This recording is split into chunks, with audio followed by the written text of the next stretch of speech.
Assalamualaikum warahmatullahi wabarakatuh. Nama saya Zakir Ramdhani, NIM C240 120 1069. Biologi perikanan merupakan cabang ilmu yang membahas biologi mengenai ikan sebagai organisme atau objek yang dapat dimanfaatkan oleh manusia. Biologi perikanan sendiri terbagi menjadi biologi perikanan secara histologi dan juga dinamika populasi. Secara histologi membahas biologi perikanan berdasarkan sejarahnya dan juga pola perkembangan. Sedangkan berdasarkan dinamika populasi membahas mengenai rekrutmen, stok, serta dinamika populasi dari suatu organisme ikan itu sendiri. Kemudian biologi perikanan dibagi menjadi tiga topik utama. Yang pertama ada pertumbuhan, kemudian reproduksi, dan juga kebiasaan makan ikan.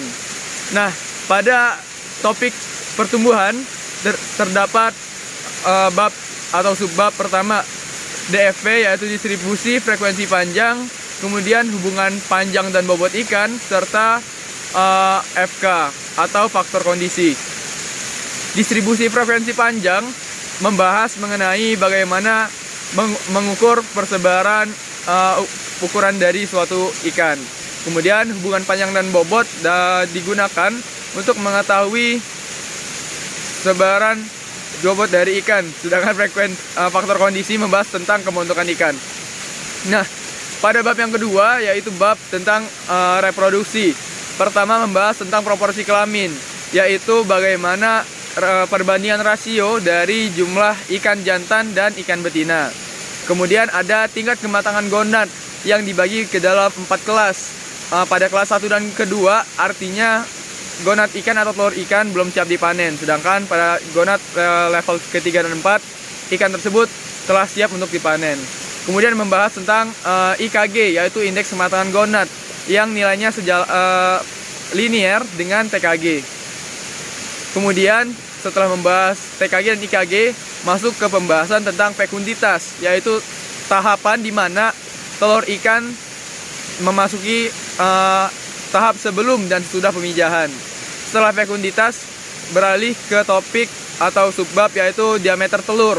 Diameter telur kita ketahui untuk mengetahui apakah ikan tersebut termasuk ikan yang total spawner atau ikan yang partial spawner, yang artinya memijah satu kali dalam satu periode pemijahan atau beberapa kali dalam periode pemijahan. Dan yang topik ketiga yaitu mengenai kebiasaan makan ikan. Topik yang ketiga yaitu mengenai kebiasaan makan ikan. Pertama ada indeks preponderans untuk mengetahui makanan favorit ikan. Kemudian ada luas relung untuk mengetahui sebesar apa relung ikan dalam mencari makan. Kemudian ada tumpang tindih yang membahas mengenai posisi ikan dalam suatu rantai makanan. Setelah itu ada panjang usus relatif. Nah, nilai dari panjang usus relatif ini sendiri nantinya akan menentukan apakah ikan ini termasuk ikan jenis herbivora, karnivora, ataupun jenis omnivora. Dan yang terakhir membahas mengenai indeks isi lambung. Nah, itu dia tadi sedikit mengenai keilmuan biologi perikanan. Jika di-review dari awal ada aspek pertumbuhan, kemudian ada reproduksi dan juga makanan ikan. Sekian dari saya. Wassalamualaikum warahmatullahi wabarakatuh.